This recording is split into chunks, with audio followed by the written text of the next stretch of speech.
రాష్ట్ర ఉప ముఖ్యమంత్రి జనసేన పార్టీ అధ్యక్షులు పవన్ కళ్యాణ్ పుట్టినరోజు సందర్భంగా ఏలూరు నియోజకవర్గంలోని 12 పంపుల సెంటర్లో జనసేన పార్టీ ఆధ్వర్యంలో రెడ్డి అప్పలనాయుడు చేతుల మీదుగా అన్నదాన కార్యక్రమాన్ని ఏర్పాటు చేశారు। ఈ కార్యక్రమానికి ముఖ్య అతిథిగా ఏలూరు శాసనసభ్యులు బడేటి చంటి హాజరై అన్నదాన కార్యక్రమాన్ని ప్రారంభించారు। అనంతరం కేక్ కట్ చేసి పవన్ కళ్యాణ్కి పుట్టినరోజు శుభాకాంక్షలు తెలియజేశారు। ఈ కార్యక్రమంలో వివిధ హోదాల్లో ఉన్న జనసేన తెలుగుదేశం పార్టీల నాయకులు కార్యకర్తలు వీర మహిళలు మెగా అభిమానులు పాల్గొన్నారు।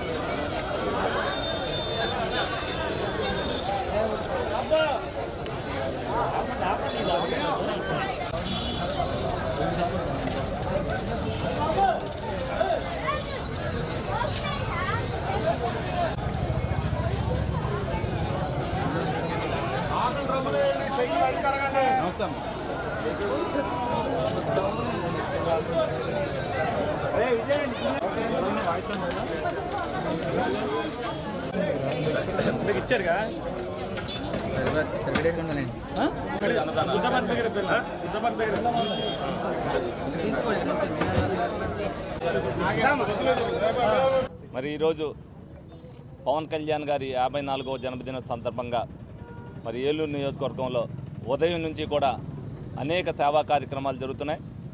ఉదయం మరి జనసేన ఆఫీసులో రక్తదాన కార్యక్రమం జరగడం జరిగింది। ఇప్పుడు అనేక చోట్ల మధ్యాహ్నం అన్నదాన కార్యక్రమాలు పెడతాం జరిగినాయి। ఈ రోజున ఇక్కడ 12 పంపుల సెంటర్లో మరి జన సైనికులు వీర మహిళలు అందరూ కూడా జనసేన పార్టీ నాయకులు అందరూ కూడా కలిపి ఈ రోజున ఈ అన్నదాన కార్యక్రమాన్ని నిర్వహించడం జరుగుతుంది। దీంట్లో అందరూ కూడా తెలుగుదేశం పార్టీ కార్యకర్తలు కానీ జనసేన కార్యకర్తలు కానీ అందరూ కూడా పాల్పంచుకుంటున్నారు।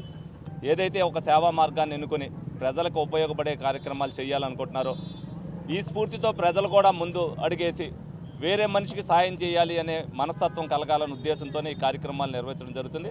తప్పనిసరిగా పవన్ కళ్యాణ్ గారు ఏదైతే కోరుకున్నారో రాష్ట్రం కోసం రాష్ట్ర అభివృద్ధి కోసం ప్రతి ఒక్కరు కూడా స్నేహం హస్తం అందించాలి, ఒక మనిషికి చేయూత అందించాలి, అప్పుడే రాష్ట్రం సస్యశ్యామలంగా ఉంటుంది అనే ఒక నినాదంతో కూటమి కూడా అలాగే స్నేహహస్తం అందించుకుని చంద్రబాబు నాయుడు గారు పవన్ కళ్యాణ్ గారు మోడీ గారు అధికారంలోకి ఏ విధంగా తెచ్చారు రాష్ట్రాన్ని కూడా అదే విధంగా స్నేహపూర్వకమైన వాతావరణంలో పెట్టాలని కోరుకుంటున్నారు।